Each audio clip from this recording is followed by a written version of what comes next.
So, good afternoon, madlang people. So, pabalik na kami ng Cebu, guys. Tapos na ang aming maligayang araw dito sa Siargao. So, pabalik na kami ng Cebu. Back to Cebu na kami. Tapos na yung 5 araw namin dito sa Siargao. So, waiting kami ng aming flight. Oh, diba? Medyo na-delay ang aming flight, guys. So, hintay-hintay lang kami.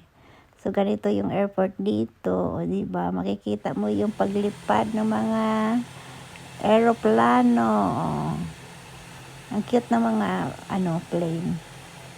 So, tingin-tingin lang tayo dito. Waiting yung ating flight. Kasi wala pa yung ating flight. Wala pa yung aeroplano na sasakyan natin, guys. So, yung mga ito, ang daming flight ng Cebu sa isang araw. So, ibig sabihin, maraming tao dito. Pasahero. Kasi, sa isang araw, marami silang flight schedule eh. Papuntang Siargao to Cebu. So, yung Cebu Pacific, guys, papunta din siyang Cebu eh. Mauna na siyang lilipad. Ayan, posisyon na siya para makalipad na, guys. So, ito, naaaliw naman ako manood dito habang naghihintay ng aming flight. Kasi wala pa yung sa amin. And nakakaano naman manood kasi every now and then mayroong dumarating, mayroong aalis na mga plane. Saka ang na dito kasi maliit lang yung airport ng Siargao. Diba? Tapos papunta siya doon. And then babalik siya mamaya konti para flight na, diba? Posisyon muna siya. Ganon. And then pagbalik niya, diretso na siya lipad. Dahil papawid. Up and down lang, guys. So, yung papuntang Cebu, wala pa isang oras, guys. Parang 45 minutes lang yata yung flight namin. And then, nasa ka na? Kabila, sa ibang ka na? From Visayas to Mindanao, diba? So, ready na rin yung isa, yung Philippine Airlines. Move na rin. So, every now and then, mayroong dumadating, mayroong aalis. Diba? Yun na rin yung Philippine Airlines. Liparan na sila.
finally guys, dumating na yung aming sasakyan papuntang Cebu. Ito yung Cebu Pacific, yung sasakyan namin papuntang Cebu guys. Ito na yun.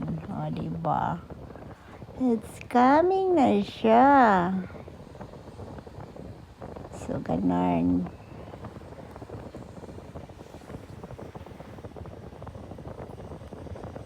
So, after na nagbilang ako ng eroplano, dumating din yung sasakyan namin. O, diba? Late nga ng konti, pero okay lang. O, diba? Ano din na. Nakukitan ako sa mga eroplano na to. So, ito na po yung sasakyan namin. Pabalik ng Cebu. Cebu Pacific. Yung papunta namin dito sa Siargao, ang sinakyan namin ay Philippine Airlines kasi mas yun ang nakakuha kami ng promo, kaya Philippine Airlines yung sinakyan namin papunta dito. Ngayon naman pabalik, ito na namang Cebu Pacific kasi mas mura ang Cebu Pacific kaysa Philippine Airlines noong nag-booking. So ito ang sinakyan namin, ito ang binook namin para ito yung sinakyan namin pabalik ng Cebu.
For boarding guys. So, okay. Okay, wala mo na. Okay. So, ready to board na.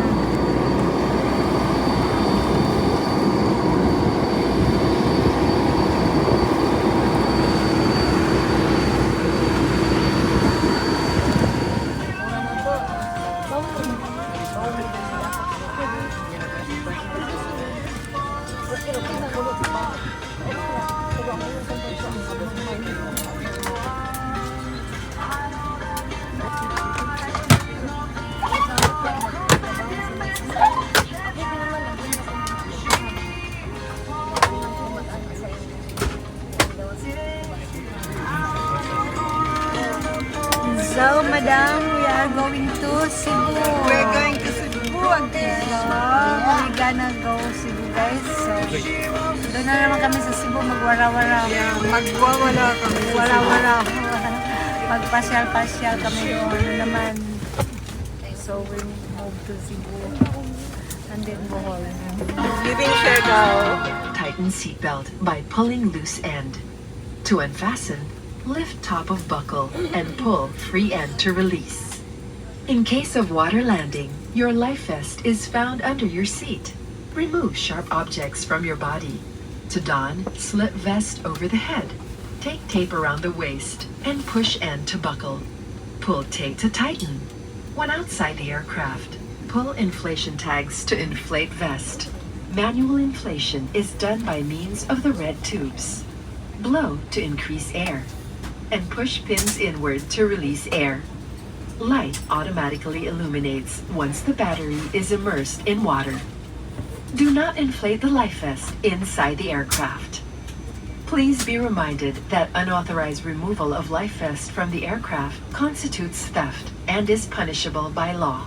The cabin is pressurized. Should there be a rapid change in cabin pressure, oxygen masks are available on selected panels with an indicator. When this happens, insert a sharp object into the pinhole. Immediately grab the mask, pull it towards you, put it over your nose and mouth, and breathe normally. Cabin crew shall assist in the administration of oxygen after a decompression. In case of emergency evacuation, Ano, walang nagbili ko. Nakamotor siya. Oo.